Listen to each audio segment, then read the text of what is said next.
You are fake news. Caos. Olá, caóticos de plantão, eu sou Michel Alcoforado e vamos aqui começando mais um Caoscast, o espaço de fritação de ideias do Grupo Consumoteca, que a cada 2 semanas traz um novo episódio para a gente discutir comportamentos e tendências que têm feito a nossa cabeça. Olha, voltei ao Brasil, mas podia estar em qualquer lugar, porque em tempos digitais, pouco importa onde você está. A gente tá em casa, tá na rua, tá em Israel e tá na Índia, tudo parece muito perigoso. Mas olha, hoje não é só eu que tô à distância, não. Estamos todos nós à distância. Em tempos de corona, a casinha virou o templo fundamental desse nosso novo momento. Para quem não sabe, a gente tinha o costume de gravar todos os nossos episódios com a qualidade de som lá da Central 3, e com a ajuda do grande Matias e do outro, que não lembramos, mas lembraremos até o final desse episódio. E agora está cada um na sua casa. Estamos nos ouvindo, estamos tentando manter a qualidade do conteúdo, mas sabendo que o som vai ter um pouco de mudanças aí. Espero que vocês não se preocupem muito com isso. E olha, saudáveis estamos todos e com saudades um dos outros também, inclusive com saudade de Matias. Olha o pessoal lá daquele podcast dele, como é que é o nome, hein? Xadrez Verbal. Deve estar com assunto agora, né? Porque o mundo tá doido, né? Mundo? Que mundo? A essa altura vocês já sabem, mas não custa reforçar. Quem puder, fica em casa. A gente está gravando esse episódio na terça-feira, no dia 31 de março. É importante marcar, porque tudo muda muito rápido, então pode ficar velho, pode ficar novo. Até agora a gente já tem 159 mortos e 4.579 infectados no Brasil, segundo os dados oficiais, que estão longe de ser os dados reais. E o único jeito de reverter o crescimento dessas mortes é fazer a nossa parte.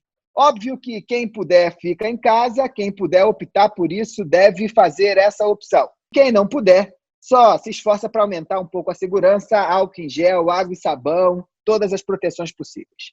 Não dá para falar de outra coisa em tempos de corona, porque o tal do novo coronavírus está mudando a nossa vida e deixou todo mundo em alerta com questões complexas no jeito como a gente trabalha, consome, convive com os amigos, transa, e liga para a mãe, liga para o pai, liga para tudo. Nesse Caoscast, a gente não podia fugir desse assunto. Então, no grupo, nós estamos ultra mega preocupados com o tema. De tempos em tempos, voltaremos aqui nesses nossos canais para trazer novas rodadas de pesquisa, para entender o outro lado dessa história, para além daquela cobertura factual dos meios de imprensa, que voltaram com uma importância gigantesca. Rebeca de Moraes, os coleguinhas ficaram importantes de novo, né? Pois é, você vê, não achei que ia viver para ver a gente voltar a ficar com a Globo News ligada todo dia, valorizando pra caramba, acreditando mais do que a gente acredita em governantes, em marcas. Não achei que ia viver pra ver isso, não. Que bom. E olha, os coleguinhas psicanalistas também voltaram com muita força, né? Que saúde mental é o tema, né? Pois é, acho que é o que a gente tem pra fazer agora, né? Cuidar disso aí. Cuide da cabeça, cuide do corpo.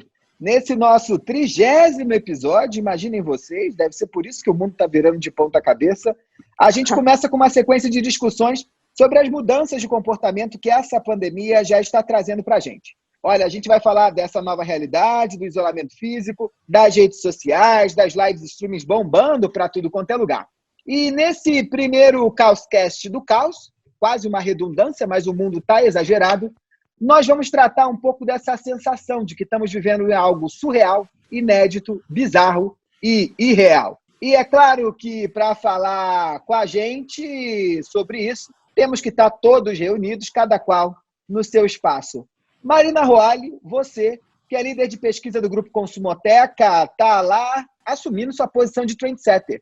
Já estava isolada há muito tempo, já estava correndo perigo há muito tempo, já estava entrando em contato com animais silvestres, com seus vírus há muito tempo. O que você está achando do seu jeito de viver ter virado o mainstream do momento? Fala quarenteners, que agora, né, os caóticos são quarenteners também. Gente, é bizarro, né? Da noite pro dia, o seu estilo de vida, ele é forçado para todas as outras pessoas. E eu vejo um monte de gente sendo forçada a fazer home office, ficar em casa, se isolar. E de fato eu já vivia num certo isolamento, mas não dá para falar que tá tudo igual, sabe? No início eu fiquei brincando muito com isso, falando, gente, a minha vida não mudou nada, é só mais um dia normal. Mas pouco a pouco a gente vai vendo que é diferente, né? Saber que a gente não pode sair de casa, ter impactado com esse tanto de notícia, essa sensação de não poder planejar nada, isso acaba afetando muito também, acho que o nosso dia a dia. E a nossa tentativa de manter a nossa rotina, manter os hábitos. Então, no início foi tranquilo, mas depois eu fui vendo que não era mais um dia de home office normal, sabe? Marina, mas a sorte é que você está na mansão Itaipu, aquele espaço que oferece todas as benesses que uma mansão tem. Então, você consegue comprar coisas dentro da própria casa, fazer exercícios, viajar. Vou fazer a live do Gustavo Lima. Você consegue ter o mundo dentro do seu próprio espaço. Isso é verdade. Eu dessa vez, vocês sempre zoaram do meu isolamento, mas eu tenho certeza que nesse momento vocês estão invejando. Eu consigo pegar meu banho de sol aqui, ficar no quintal.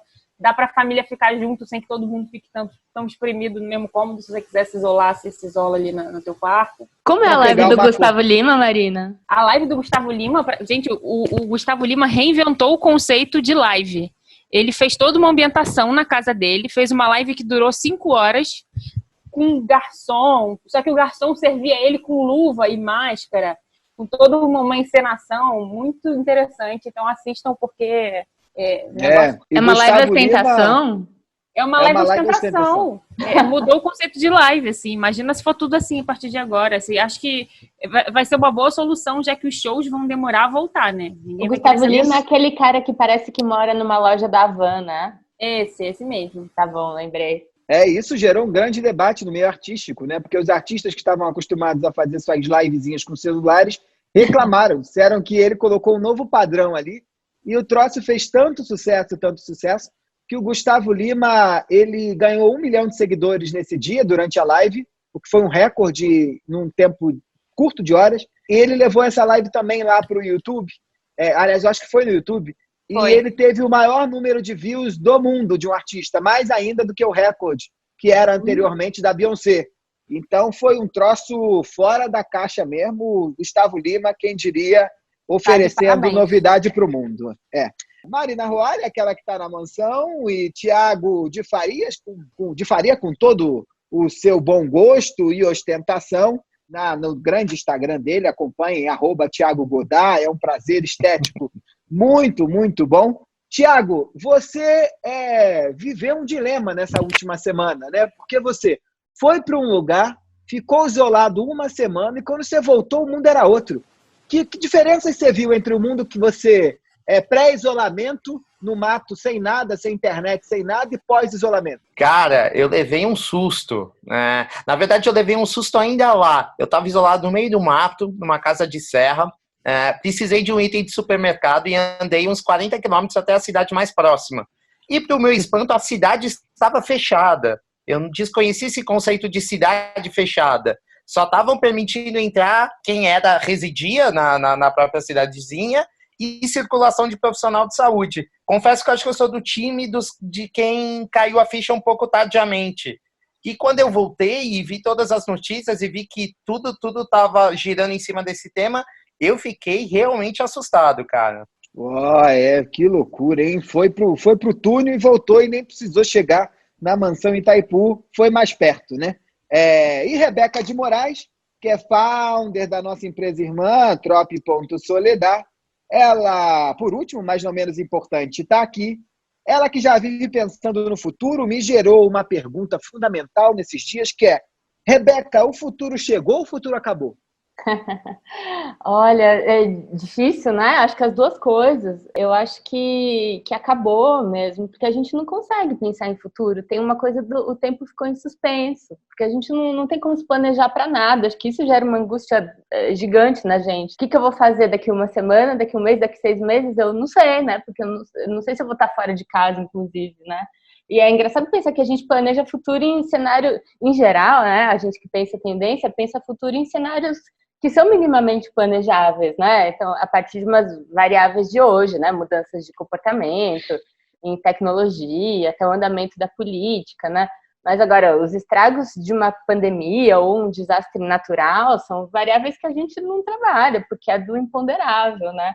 Então, fica tudo mais estranho, né? A gente fica vivendo uma suspensão de tempo que a nossa maquininha não é programada para viver, né?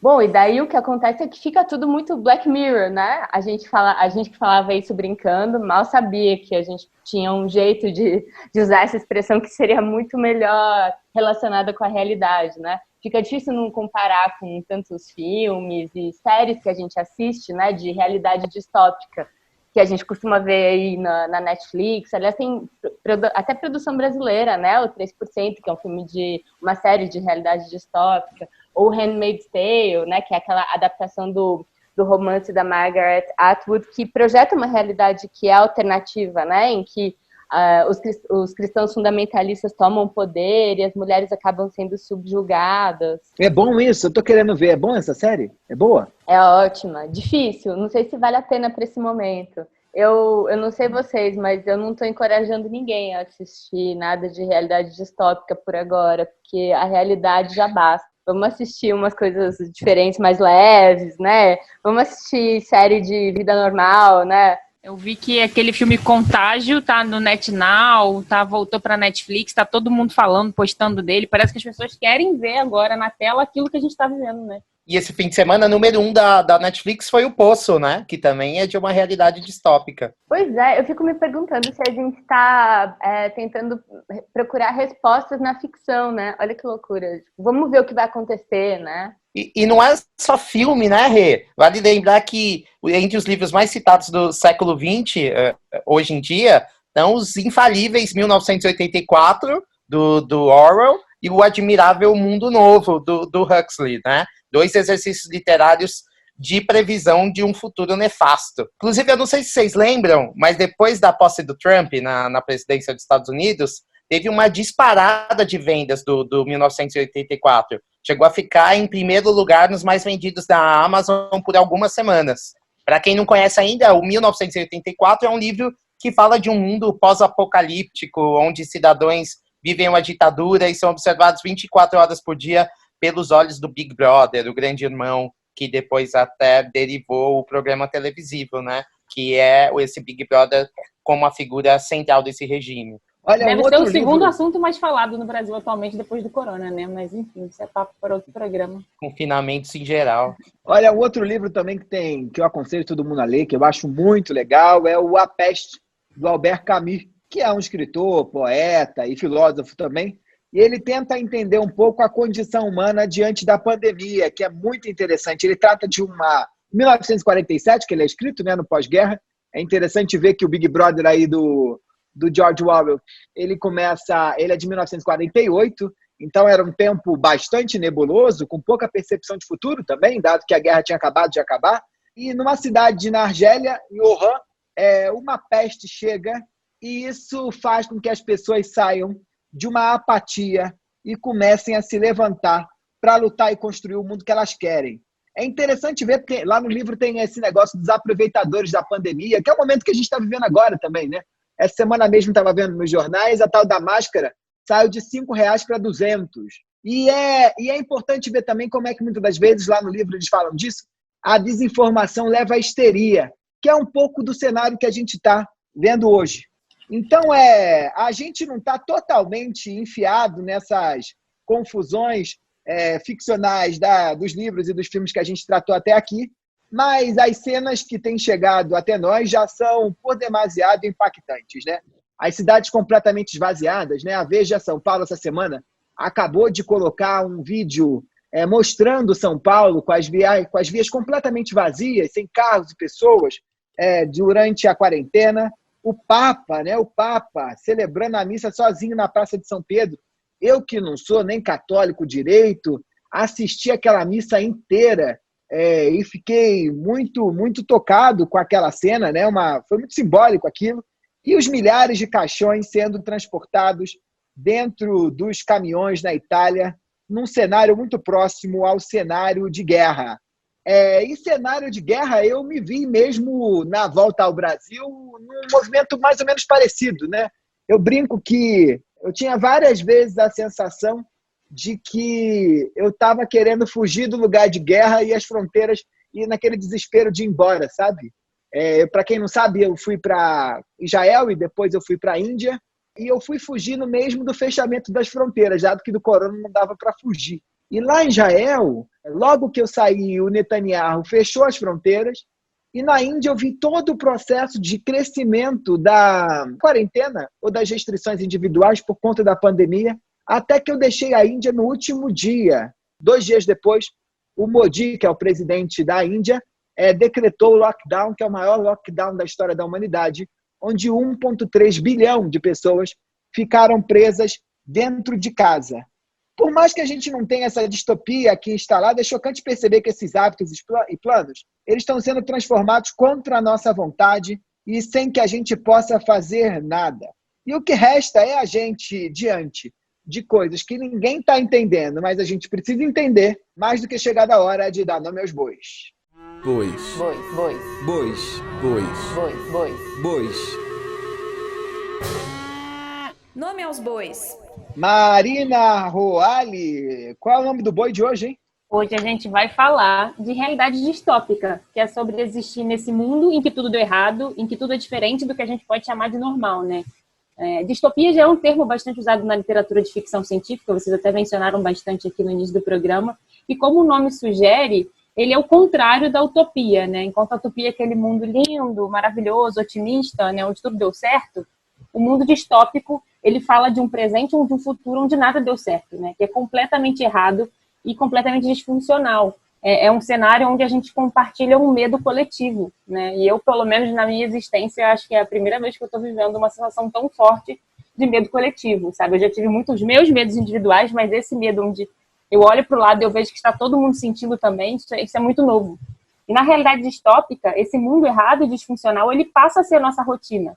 A gente tem essa sensação de que a gente está trabalhando para combater um caos que já está instaurado. E pior, a gente não sabe como vai ser o amanhã, né? A gente não consegue planejar o futuro. É uma realidade que nos força basicamente a viver um dia de cada vez, né? Que é algo que a gente foi ensinado a não fazer. A gente foi ensinado a planejar, a pensar no futuro, a pensar lá na frente. Então isso gera uma angústia, uma ansiedade muito grande em todo mundo. Marina, essa angústia, na hora que eu estava conversando com vocês e lendo o roteiro, dessa importância da gente falar de uma distopia quase como se fosse uma não utopia, eu me lembrei de certos autores que tentam tratar a utopia como se fosse uma vida com horizontes, né?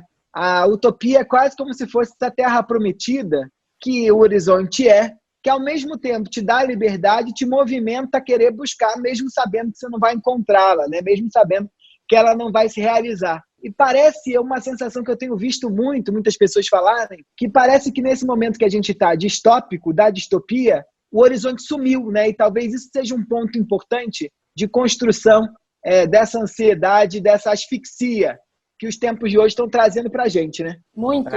E eu acho que a gente, né, que é millennial, que vem dessa geração que por mais que o mundo tivesse essa transformação tão louca, a gente sempre tende a ver o copo meio cheio, né? A gente tem essa coisa de achar que vai mudar o mundo e que as coisas vão melhorar. Então tá sendo como um balde de água fria, sabe? E como distopia virou um tema popular ultimamente, né, gente? Não por só tema de filme, série, livro, como a gente falou agora há pouco, mas a gente tem cada vez menos a sensação de controle. A proporção que um assunto toma nas redes, os recentes resultados das bizarras eleições que tivemos, é muita coisa que parece surreal, imprevisível, tem uma sensação generalizada de falta de controle sobre o que as coisas estão acontecendo. Acho que a rotina que hoje a gente acaba vivendo não é o que a gente quer, mas que de alguma forma nos foi imposta. Eu acho que essa sensação de perder o controle da vida, né? Não sei como foi para vocês assim, os primeiros dias que as coisas tinham mudado, né? Que a gente ia trabalhar de casa. Eu lembro quando eu estava conversando com o Thiago sobre isso, eu fui explicar mais ou menos para ele a minha sensação. Ele falou, mas agora a gente vai trabalhar de casa. Eu falei, putz, mas não é só trabalhar de casa. É trabalhar de casa numa circunstância que é muito particular. E eu fico aqui pensando que o futuro é o terreno das nossas expectativas. E não se vive sem expectativa, né? Não se vive sem projetar alguma coisa, sem querer alguma coisa. Mesmo que seja pensar o que você vai... que dia que você vai no restaurante, ou o que você vai comer na semana que vem, ou que amigo você vai encontrar amanhã. E quando a gente é poupado disso, né, quando a gente não pode fazer projeções, tem um pedaço da nossa vida que fica manco mesmo, né? A gente não... É uma sensação de estar perdido mesmo, acho que daí de viver nessa distopia mesmo, né? Eu tive uma experiência, Rê, acho que bem pré-pandemia, que acho que desmoronou meu horizonte mais alcançável, que eu estaria em férias nesse momento. Então, eu tive uma viagem cancelada, enfim, então reverter essa sensação de que estou indo para descansar e agregar com isso a frustração de não ir e de ter toda a dor de cabeça para fazer todos os cancelamentos e tudo mais, acho que foi minha primeira experiência de quebra de expectativa e de entendimento de que o tempo não me pertencia mais e os espaços estavam cerceados. Eu não poderia ir para onde eu quisesse. Essa coisa do cancelamento, né, chega a ser irônico, porque a gente ficou tanto, no ano passado, foi o ano tanto de falar do cancelamento virtual, do cancelamento das personas, que agora a gente está entrando nesse momento de cancelamento da nossa rotina e dos nossos planos, né? Parece que cancelar vai virar um verbo presente em outras coisas da nossa vida. E eu não sei se vocês sentiram isso, mas o que me choca nesse momento de distopia é que parece que as pessoas entram num modo novo e elas quase podem revelar novas facetas delas que elas não sabiam que existiam, assim. Eu posso conviver com a minha família a vida inteira, mas de repente, nesse momento, eu estou descobrindo lados diferentes de cada um. Essa coisa da gente ver pessoas estocando comida no mercado. Papel higiênico virou o ouro, né? Virou o ouro do momento, assim. As pessoas acham que se tiverem um monte de papel higiênico estocado, elas estarão seguras, né? Então, é muito louco. Inclusive, foi uma das perguntas que a gente recebeu pelo pessoal aqui dos Caóticos, quando a gente abriu um espaço de perguntas para saber o que elas queriam ouvir da gente nesse momento. Queria saber o que Michel tem a declarar aí como antropólogo e como o tanto que ele está analisando, porque Michel agora vive numa live atrás da outra, comentando o mundo. O que ele imagina aí desse cenário onde a gente está com medo, louco e estocando papel higiênico? Olha, eu, juntando o seu comentário com o da Maria, com o da Rebeca e do Thiago, é engraçado porque eu acho que a gente sai de um cenário onde a gente tinha controle, mas não tinha controle, né? A gente gostava da sensação de controle, mesmo sabendo que não tinha.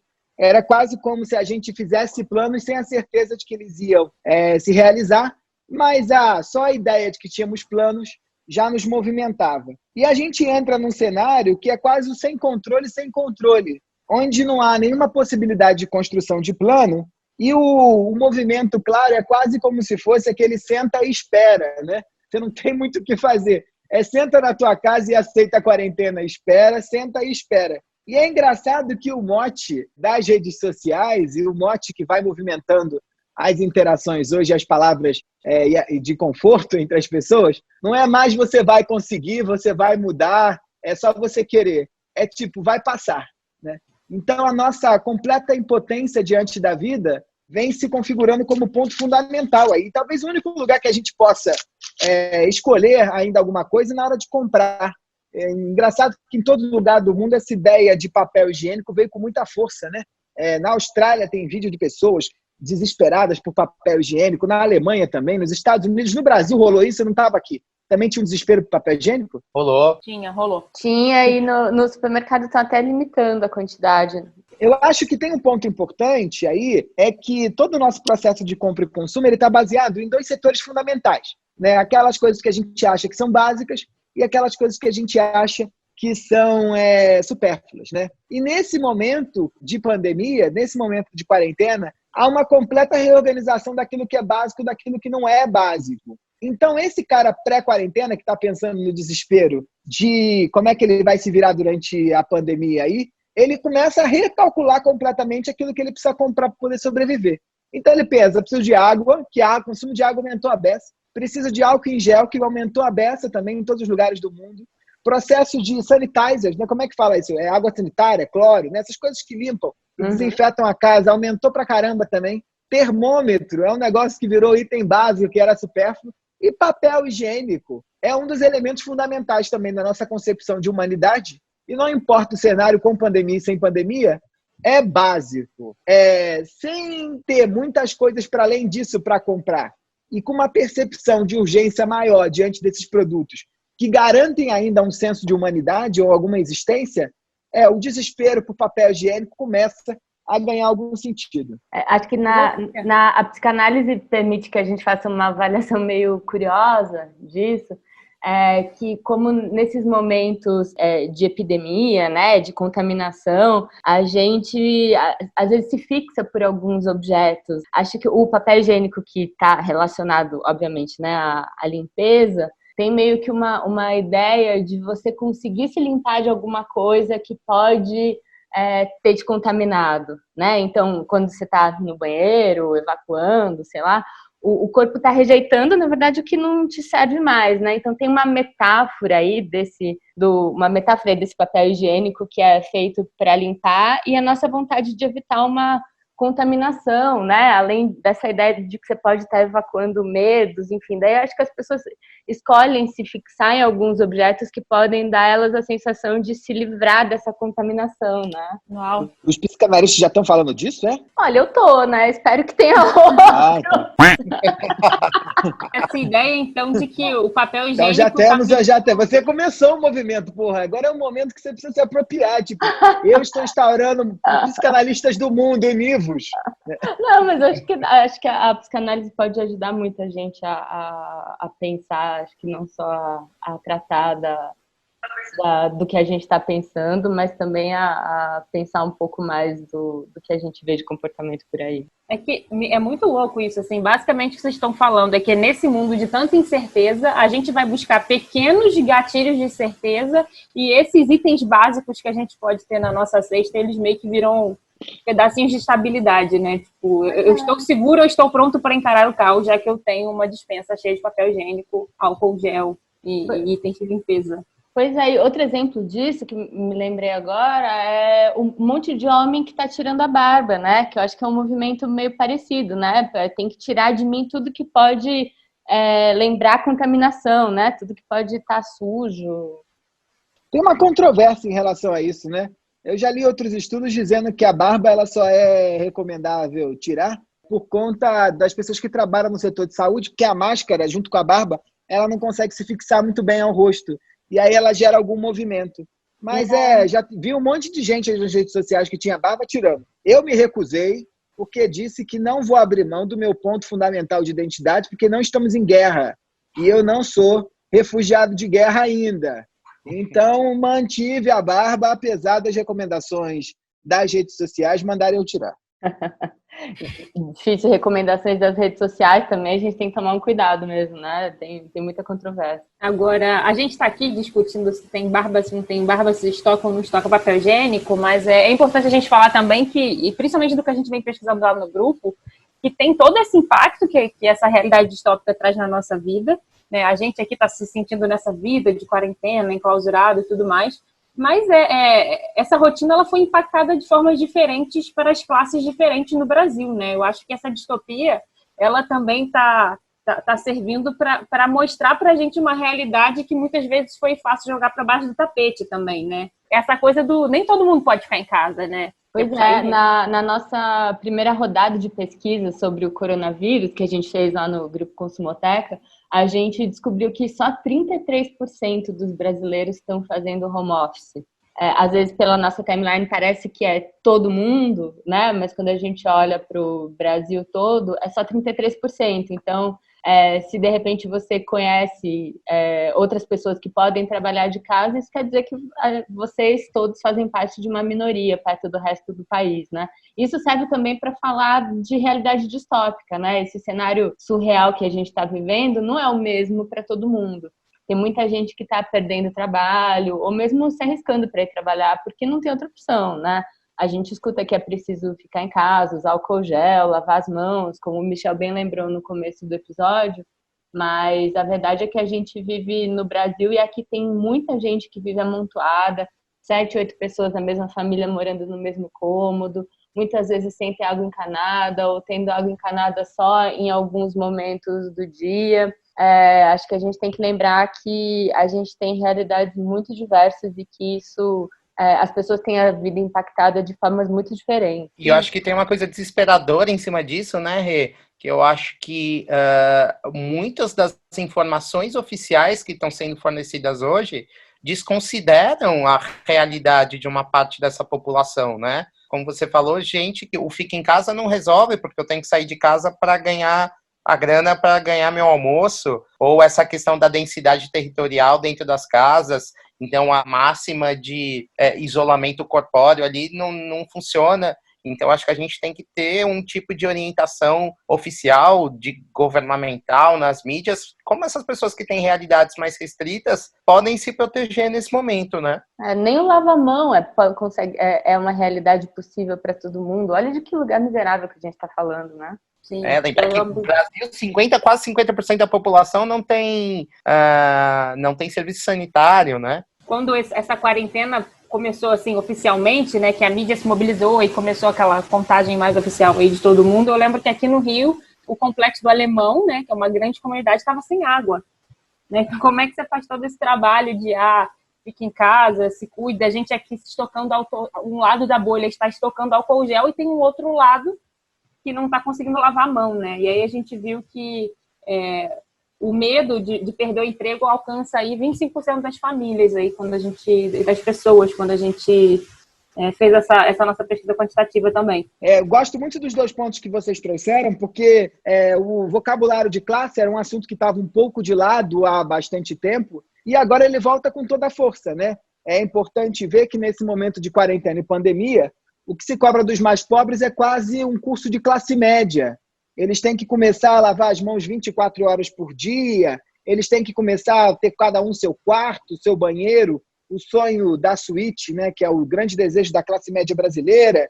Eles têm que começar a ter distância. E aí, dentro desse processo todo, não se leva em consideração outras realidades. Eu acho muito interessante a gente ver que há um processo de mudança de comportamento bastante forte, sobretudo, entre as classes médias e médias altas, sobretudo porque eles são obrigados a repensar o principal valor desses grupos, que é a ideia de projeto de vida. O que vários autores, sobretudo o Gilberto Velli, que é um antropólogo bastante famoso, ele diz que o que faz as camadas médias serem camadas médias e o que faz as camadas médias altas serem camadas médias altas é a ideia de que você tem um projeto de vida. A criança, quando nasce, ela já nasce sabendo onde ela vai chegar. Ela já nasce sabendo onde ela precisa, que objetivos ela precisa alcançar. E num cenário de pandemia, onde o tempo está suspenso e o futuro teoricamente acabou, pelo menos o futuro como a gente imaginava, a gente está sendo obrigado a abrir mão dos nossos projetos todos e aceitar que vai passar. Tem um rap aí, né, Marina? Super maravilhoso que... Muito bom. Da Faria Lima, né? Do pessoal da Faria Lima, né? É o rap do Faria Lima. Como é que o pessoal tá lidando com isso, hein? Eu acho que esse vocês têm que ouvir. Vou botar aqui para vocês ouvirem, que eu acho que ele é engraçadinho, mas ele faz uma baita crítica aí a essa ideia de bolha na nossa sociedade. Aí, Fê, mandei um texto lá no grupo da GV. Do valor, não. Tá foda. Mó saudade dos rolê. 10 dias sem sair, agora eu quero ver. Ainda bem que minha varanda é uma varanda gourmet. Saudade dos meus mano, do Sandro, do Evandro, dos loucos do bando, pessoal lá do banco. Sinto falta das baladas, dos almoços no Outback, de voltar tirando racha em vários patinetes. Sinto falta de pôr calça, sair engravatado, o Starbucks já na mão e eu chegando no condado. Agora eu tô aqui, não posso nem sair. Saudade das vielas do meu Itaim Bibi, as bolsas despencando, o sangue no jornal. Agora todo dia é uma cesta informal. FDS no meu SUV, CDD pro meu DHC. À tarde o Whey Protein, à noite meu GT. O pai já tá online, cola junto no rolê. Aê, meu tiozinho, chega junto no esquema. Liga o vapezinho e vê se fuma essa crema. Spread esse cliente, depois dá um feedback. Em casa é só cal, tá muito foda o mindset. Estopei aquela mina, ela era só resenha. Comecei com a Jugal, aquela menina de Ipanema. Trocamos vários likes, mandei foto do meu pau. Saudade do Futebas, lá do Banco Nacional.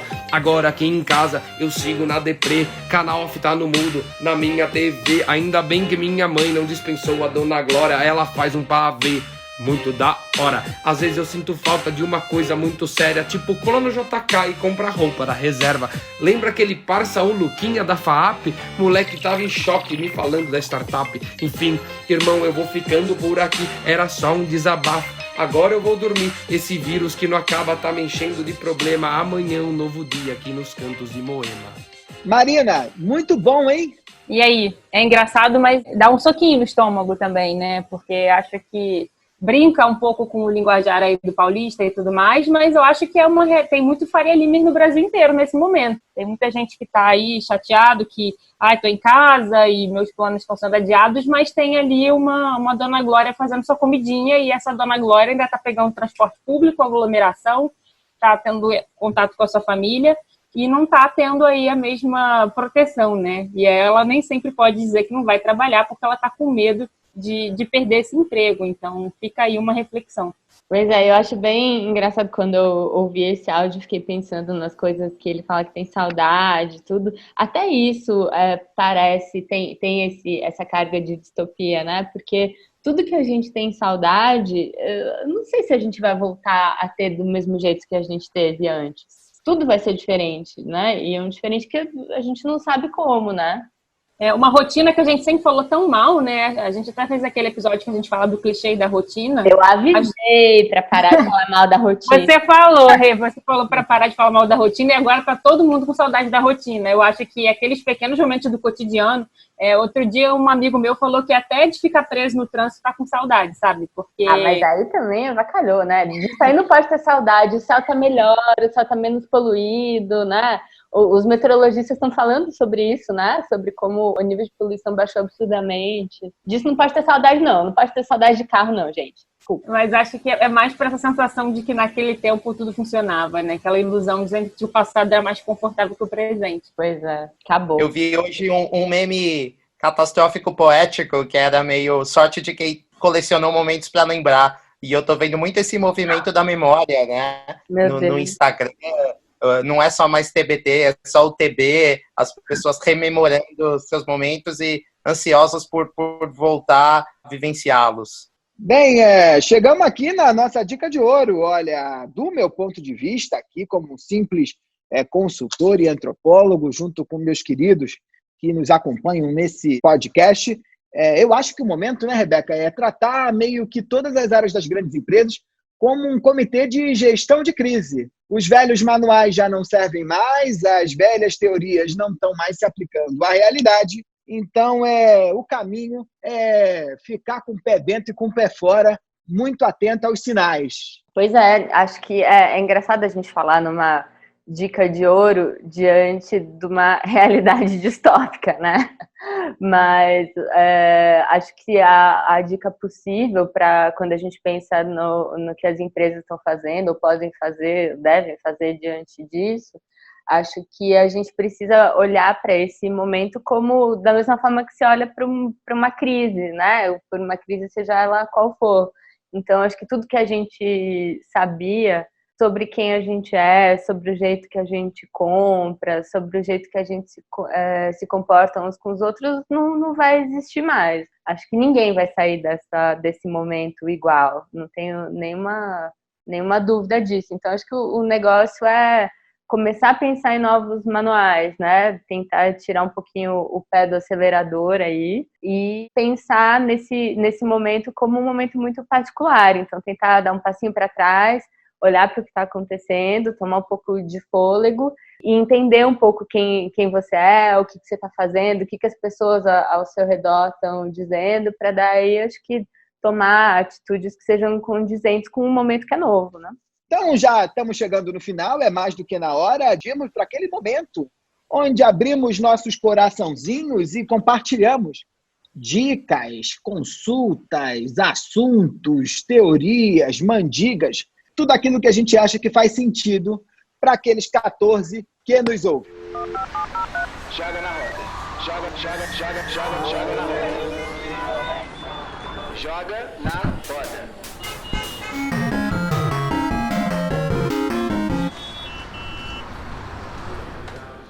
Marina Roale, aí de Itaipu, que trazes? Hoje eu vou indicar aqui um projeto que eu estou fazendo parte, junto com alguns amigos da faculdade. Propaganda. Que se chama Futuro Meu. E a gente, nessa conversa aí de desabafos millennials, de pessoas ansiosas, sem saber como planejar o futuro, a gente montou uma plataforma onde você escreve uma carta para o seu futuro eu, o seu eu de daqui a um ano, fazendo aí um desabafo, previsões do que você está vivendo, criando um registro desse momento único para que você possa receber depois e ver com mais clareza e entender esse momento que a gente está vivendo, que aprendizados que a gente teve. Então é meio que quase um experimento social aí. As pessoas vão todas receber essa carta de volta. Então, vai no Instagram, @futurom.eu. Vou deixar o link aqui da plataforma na descrição do episódio também, para quem quiser ir lá escrever sua cartinha. Faça esse exercício, está sendo bem interessante, é anônimo, e está sendo bem interessante os depoimentos que a gente está recebendo. Tiago Godá, que é de Faria, às vezes de Moraes, que trazes? Michel, vou usar o espaço aqui para fazer 2 apelos. Acho que o primeiro é um apelo humanitário. O padre Júlio Lancelotti, que é um cara que eu acompanho faz tempo, tem um histórico de trabalho super bonito e comprometido com pessoas em situação de rua aqui em São Paulo. A gente sabe que São Paulo tem uma população gigantesca de pessoas vivendo essa realidade. E se a gente falava anteriormente o quanto é difícil para pessoas de baixa renda se proteger, imagina para quem não tem um teto nesse momento, né? Então o padre Júlio está recolhendo doações para compra e distribuição de kit básico de higiene nas ruas da cidade. Não existe ainda uma plataforma online de doação, mas quem se sensibilizar com a causa, basta dar um Google que a conta bancária dele está super divulgada nos canais de imprensa e ele é um cara super sério e comprometido com esse trabalho. Eu acho que um segundo apelo importante aqui é para quem puder priorizar suas compras cotidianas desse período em micro e pequenos negócios, né? A gente sabe que micro e pequenos empreendedores são a ponta mais frágil da economia e 2, 3 meses de recessão podem ser o suficiente para que eles quebrem. Portanto, priorize o mercadinho do bairro, a quitandinha da esquina, o delivery do restaurante local. O Madeira e o Carrefour vão sobreviver, mas esses caras correm um sério risco de não se recuperarem depois desse tempo de trevas. Rebeca de Moraes, que está aquartelada, né? Nunca isso teve tão no momento apropriado. Estamos presos dentro dos quartéis das nossas casas, né? Que trazes aí do seu reduto, do seu cantinho, da sua mansão. A sua mansão, como é que é o nome? Mansão Tupi. Da Mansão Tupi. O que trazes? Olha, aqui da casa dos meus gatos, porque cada vez mais eu entendo que a casa não é minha, né? É dos gatos, eu estou inclusive atrapalhando eles. Eu acho que tem uma coisa que eu descobri nos últimos tempos e que acabou se acentuando nesse período, é cozinhar. Eu fui descobrindo que eu adoro cozinhar e nesse período que a gente tem que ficar em casa, eu ando cozinhando pra caramba. Tem uma pessoa que está fazendo um trabalho muito legal na internet, que um monte de gente que ouve a gente já deve conhecer, que é a Rita Lobo. Eu queria, na verdade, a minha dica, na verdade, é a série que ela fez especial por conta do coronavírus. A Rita teve uma sacada muito esperta, que é sugerir que nesse período as pessoas aproveitem para melhorar a qualidade do que comem, né, cozinhando em casa. E baseada em estudos, que ela acompanha estudos do pessoal de nutrição da USP e tal, que a dieta dos brasileiros é, em geral, muito pobre em hortaliças. Então ela fez uma série especial coronavírus, ajudando as pessoas a cozinhar melhor hortaliças de um jeito mais gostoso e tal.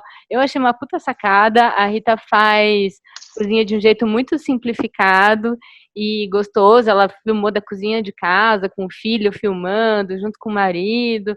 É muito gostoso de acompanhar e fácil de aprender.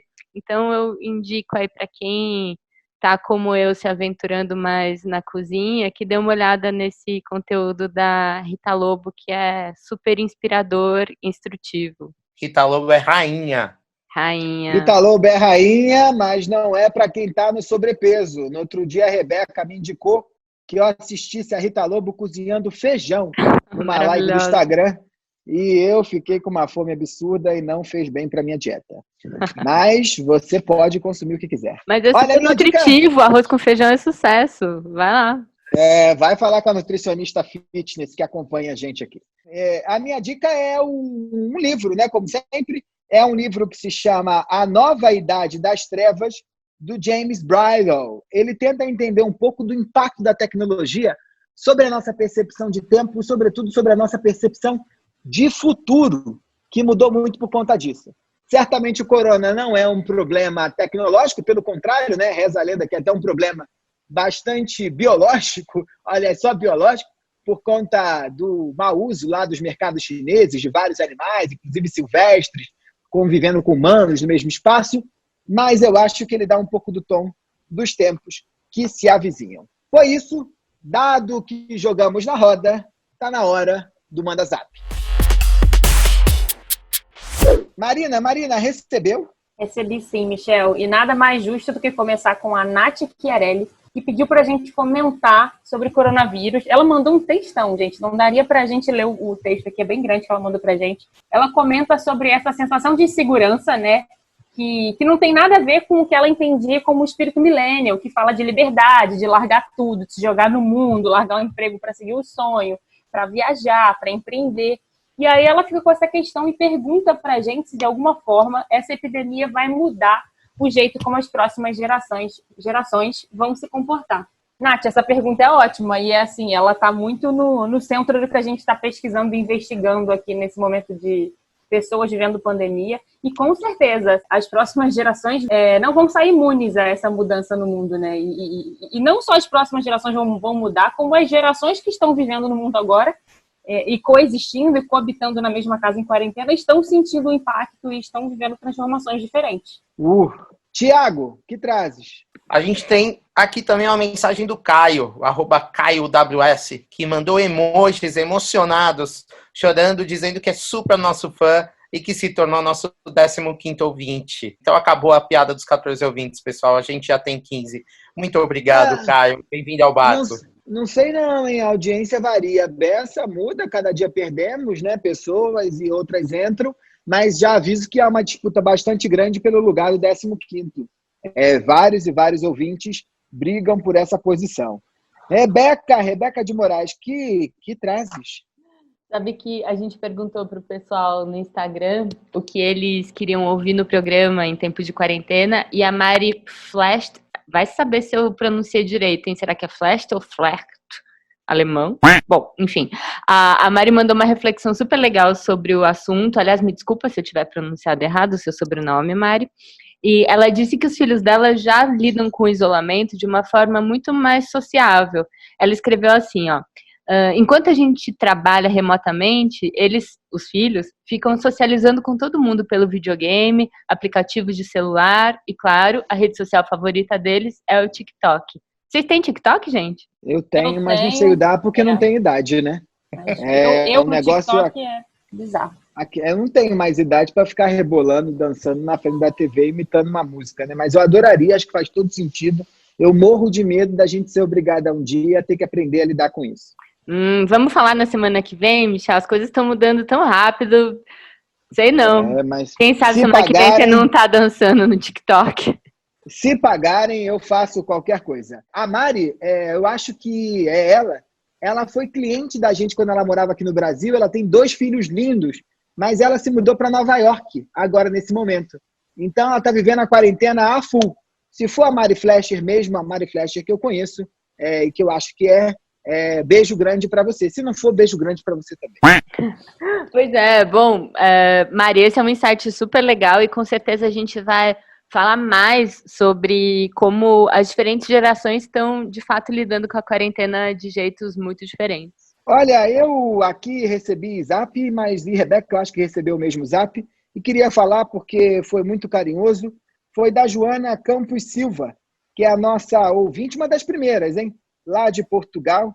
Ela, ao longo desse período todo que eu estava fora, me mandou várias mensagens muito preocupadas com a minha volta e também pediu para a gente se cuidar a beça, porque o nosso Caoscast é bastante importante para os nossos ouvintes durante esse processo de quarentena. Verdade, obrigado, Joana. Beijo grande. Verdade, ela que fala do futuro, né, Michel? Ela trouxe mensagens do futuro, né? Eu lembro que ela mandou mensagem falando para a gente tomar cuidado, quando a gente ainda estava no começo da pandemia aqui, e ela lá em Portugal já estava vivendo tudo de maneira muito mais acentuada, né? E quem quiser mandar e-mail para a gente, pode enviar para o @caos.cast e mandar no e-mail do grupo, né, consumoteca@grupoconsumoteca.com.br. Não tem cartinha dessa vez não, né, Rebeca? Pois é, dessa vez eu vou ser obrigada a pedir que as pessoas não mandem cartas, porque a gente não quer ninguém saindo por aí, se expondo para mandar carta pra gente, para ir até o correio. Então mandem e-mail, gente, mandem zap, mandem mensagem no Instagram. mas não precisa mandar carta, não. Eu fiquei com uma dúvida. Correio é serviço essencial? Não, acho que correio não para. As Olha, pessoas estão comprando online. Aqui em casa continuam chegando. Igreja é serviço essencial?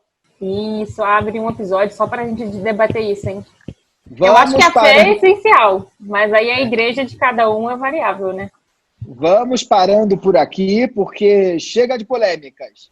Está na hora da gente ir para os finalmente, daquele momento onde você vira para o lado e dorme, dando um beijo, dizendo tchau. Marina, beijo, tchau. Tchau, queridos quarenteners. Se quiserem dicas para se adaptar ao isolamento, podem me escrever.